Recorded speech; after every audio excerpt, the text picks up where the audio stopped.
next one I wrote, my brother and I were traveling back from Texas, and he got stuck in the airport.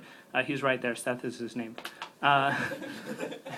He got stuck in the airport, and I got stuck on a train for 52 hours. So I wrote this story for him. If you want to, you can kind of like sneak glances at him and imagine him in the story while I read it. He's not shy. Don't pretend you're shy. Gilbert was stuck in the airport. His flight had been delayed because of severe weather in Houston, and he missed the last plane back to Chicago. Rain slapped against the large glass windows. The airport had the energy and smell of an open-air market. The delays of the last few days had left many camped-out travelers, squirming in rows or sleeping under makeshift constructions of jackets and suitcases, traveling bands of investment bankers.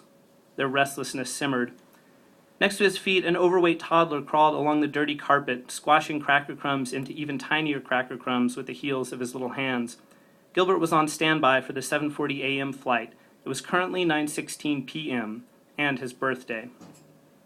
He had wanted a low-key birthday this year. The only plan for tonight had been to have dinner with his boyfriend, Vince. He had decided to forego a big party, but now that he was missing the dinner, he felt sad. He couldn't decide if it would have been better to have thrown a huge party and be missing that instead. The only decision available to him now was whether or not to go to the restroom and lose his seat, a rare commodity in the overstuffed airport, especially as his seat was less crummy than most. He considered leaving his duffel bag or a coat behind as a placeholder, but he felt he couldn't trust the rest of the camp. A wrinkled, tan man with pale, wispy hair had been watching him intently from across the terminal.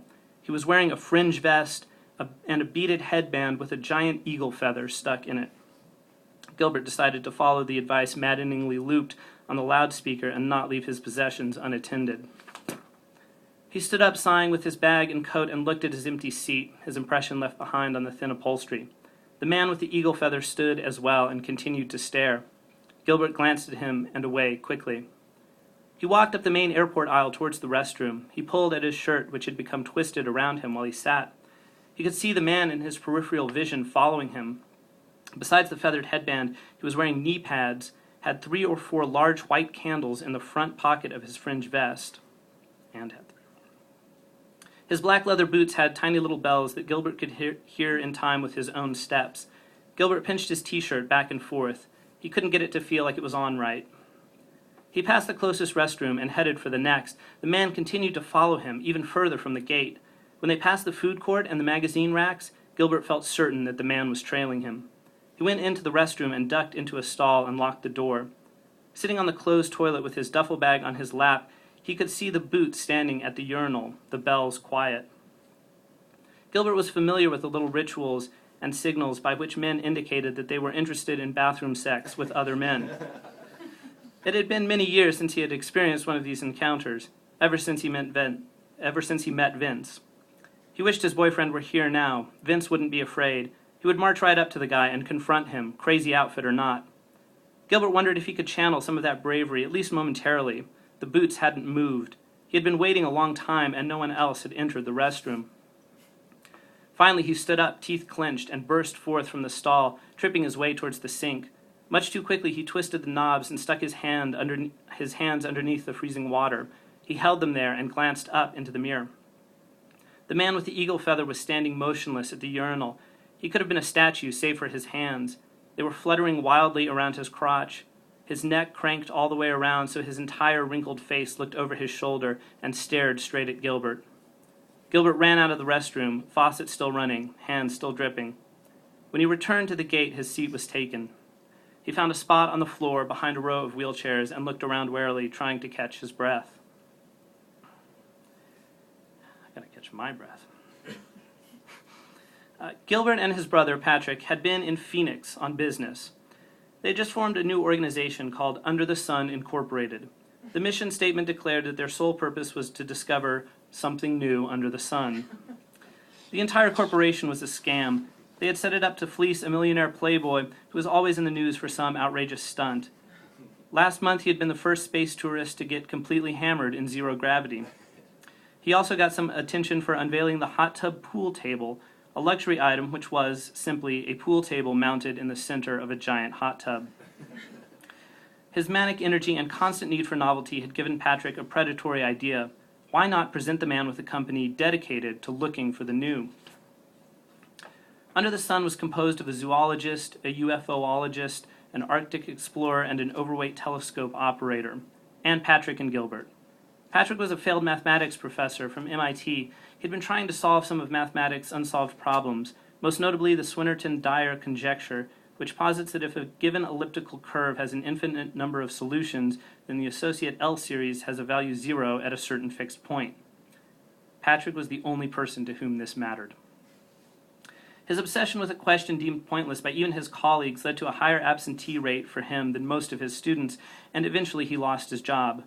Under the Sun Incorporated was really a way to fund his continued search for his numerical ghosts. According to the pitch, Gilbert's area of expertise was pop culture. He studied soap opera scripts because, though highly derivative, they quickly ran through almost all the conventional plot lines and thus were a breeding ground for innovation. Mostly, though, Gilbert was in it to keep an eye on his brother. Patrick thought they should go to Phoenix to observe an actual think tank at work. This would allow them to set up a reasonable facsimile should their eccentric investor decide to stop by after, say, an extreme water skiing trip around the Antarctic coast. The trip had proven tedious. Their flight back had been unable to land in Houston due to the storm, and had been diverted to Corpus Christi. Coming down through the thunderhead, the small 40-seater jet had been rocked by lightning, hail, and extreme turbulence. One bump was so big an attendant hit her head on the roof of the plane. Patrick was afraid of flying, and usually did elliptic partial differential equations on his tray table to afford his mind some distraction from his phobia. The storm, however, was too wild to be calmed by neat little rows of numbers. Gilbert watched Patrick stare out of his window and dig his fingers into his seat cushion. When they landed, about half the passengers got off. Some were crying. The rest sat on the runway. Over the PA system, the pilot announced that once the weather let up, the plane, now refueled, would continue on to Houston. They were supposed to catch a connecting flight to Chicago there over an hour ago. Patrick couldn't take going back up into the churning sky. "I'm taking a train," he declared. He said goodbye to Gilbert quickly and ducked down the metal stairs into the nighttime rain. Gilbert knew that his boyfriend would sympathize. He called Vince to tell him that he would now certainly miss his connection. His cell phone battery was almost drained and they had to speak quickly. Vince ran to the computer so he could look up the next flight from Houston to Chicago. While Gilbert waited, he tried to imagine Vince at home. He was part of a traveling cat circus and often on the road himself. He trained cats to dance, balance things, or do bizarre acrobatics. Many had been given homes in their Chicago walk-up. Having seen the show a tedious number of times, Gilbert now delighted most in the cats that did unusual things of their own accord. Like Horsey, who would crawl way up under their covers to curl up in the crook of his knees, or Kate, who sitting next to him would rest one paw gingerly on his thigh or shoulder as though they were about to have a heart-to-heart conversation. Vince came back on the line with the flight number and time, 8:20 a.m. "What a birthday," he said. "I know," Gilbert said. He started to ask about the cats when his phone went dead. Gilbert woke up on the floor. The Houston Intercontinental Airport still surrounded him, only louder and more crowded. He lifted his head to see the last of a line going down his gate's walkway. By the time he got to the desk, there was only one standby seat left. He was groggy but thankful. Sun flooded the large airport windows. The attendant looked at his hands when he gave her his boarding pass. They were caked in cracker crumbs. He shambled onto the plane, wiping them on his pants. About halfway down the aisle, he spotted the last empty seat. It had an eagle feather sticking up next to it. The wrinkled man in costume was still staring. While the attendant made the safety announcements and the plane started to shimmy up into the blazing morning air, Gilbert sat pressed against the opposite armrest, breathing shallowly. The man smelled like sweat and incense oil. Gilbert tried not to look at him. After they reached cruising altitude, the man began to play with his fly. He was struggling to get it down, grunting with the effort. His boots jangled. Gilbert tried not to look, instead fixing his eyes on his call button. If the man exposed himself, Gilbert would press the button and jump out of his seat. The man cleared his throat. Gilbert monitored the situation out of the corner of his eye to see when he should press the button and caught a flash of movement and color. He chanced a peek. When the tanned man opened his fly, a miniature bouquet of balloons floated out and bumped against the air vents above their head. Gilbert turned to look the man in the eye. The tanned wrinkles arranged themselves into a wide smile. The man opened his fringe vest. "Happy birthday, Gilbert," was hastily scrawled across the front in blue marker. "My circus buddy Vince calls me up from Chicago. Said you were down. Thought you might like a little birthday stripogram. That's what I do these days. You didn't give me enough time there last night in the bathroom. Didn't want to embarrass you in the lobby." "Oh," Gilbert's mouth opened in the shape of the word. "Told me to tell you happy birthday and that the cats is doing fine." The man handed the miniature balloon bouquet to him. "Didn't think I'd have to get on the plane, though. Looks like I'll be spending some time in Chicago with y'all. Vince is going to have to pay me extra for that." The fasten seatbelt sign dinged off, and Gilbert fell asleep.